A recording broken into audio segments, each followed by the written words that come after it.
मेरठ में India one के पूर्व कर्मचारियों ने ही कंपनी के 15 लाख रुपयों की लूट कर डाली। कर्मचारी ने उधारी चुकाने और लाइफ स्टाइल सुधारने के लिए अपनी कंपनी की रकम लूट ली। मेरठ के मवाना क्षेत्र में 15 मार्च 2023 को इंडिया वन के कर्मचारी से बीच सड़क 15 लाख रुपए लूटे गए थे। पुलिस ने लूट करने वाले 3 बदमाशों को पकड़ा है। इस घटना का मास्टरमाइंड कंपनी का ही पुराना कर्मचारी निकला। आपको बता दें, मेरठ पुलिस लाइन में लूट कांड का खुलासा करते हुए एसपी देहात कमलेश बहादुर सिंह ने बताया, ये दिनांक 19/5/2023 को थाना मवाना क्षेत्र में मवाना खुर्द चौकी के पास तिगरी गांव के पास एक इंडिया मार्ट कंपनी जो काव्या इंटरप्राइजेस की एटीएम में पैसे डालने का काम करती है, उसके कर्मचारी नंदन सिंह से 2 बदमाशों ने सुपर स्प्लेंडर मोटरसाइकिल से 15 लाख रुपए से भरा बैग छीन करके चले गए थे, जिसमें काफ़ी विवेचनात्मक प्रयास किए गए और काफ़ी इनके सीसीटीवी फुटेज खंगाले गए। सीसीटीवी फुटेज को प्रसारित भी किया गया और उसी सीसीटीवी फुटेज के आधार पर इनकी पहचान हुई और जिस पर इनको गिरफ्तार किया गया है। ये जिसमें एक अंकित और दूसरा विकास, तीसरा जो है कोमल और फादर्स है। ये तीनों खजुरी गांव परीक्षितगढ़ के रहने वाले हैं।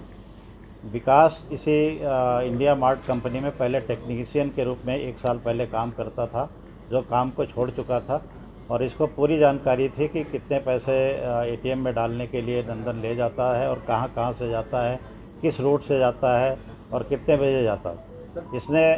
इसने जो है अपनी इसके कुछ गांव में किसी से पैसे उधार थे, जिसको इसने देने के लिए बार बार वो इसको मांगता था और फिर इसने एक योजना बनाई कि अगर हम इस नंदन से पैसे की लूट करा लेते हैं तो ये पैसा भी हमें मिल जाएगा और हमारा उधारी भी ख़त्म हो जाएगा।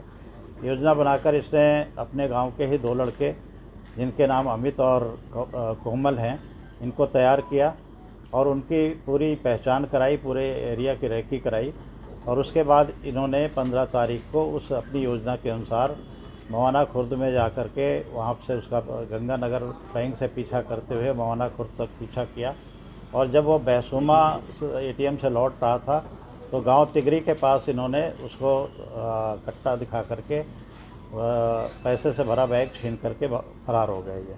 और उस पैसे से भरे बैग को ले जा करके इन्होंने परीक्षितगढ़ में मंडी क्षेत्र में इन्होंने उस पैसे का बंटवारा किया। उसके बाद ये दिनांक जो है 20 से लेकर के 23 तारीख तक ये मसूरी और हरिद्वार चले गए। उसके बाद ये काठमांडू 6 दिन के लिए चले गए, जहाँ पर इन्होंने वहाँ से लौट के आए और इसी पैसे में से कोमल ने 2.5 लाख रुपए की एक बीट कार खरीदी और कोमल ने भी और अंकित ने भी इस पैसे से 2 मोबाइल नए खरीदे। बाकी पैसे इन्होंने कुछ अपने घरेलू कार्यों में लगाए। इनसे कुल अभी जो है 2,51,000 नगद और 2.5 लाख रुपए की कार और 2 मोबाइल जिनकी कीमत लगभग 50,000 है, कुल 5,51,000 रुपए बरामद हुए हैं इनसे और इनको गिरफ्तार किया गया है, जेल भेजा जा रहा है। सर, पहले भी आपराधिक इतिहास क्या है? इनका पहले का कोई आपराधिक इतिहास नहीं रहा है। जैसा कि मैंने पहले बताया कि ये विकास की योजना के अनुसार इन्होंने इस घटना को कारित किया है और तीनों उसी गांव के रहने वाले हैं और अपनी योजना के अनुसार इन्होंने घटना कारित करके फिर ये वहां से फरार हो गए और घूमने चले गए ताकि इन्हें कोई पहचान न हो पाए। 10 लाख रुपए कार्य करता रहा था इस बीच में या उसने छोड़ दिया? जी, विकास मेंटेनेंस का कार्य कर विकास 1 साल पहले उस कंपनी में काम करता था, उसके बाद उसने काम करना वहाँ बंद कर दिया था।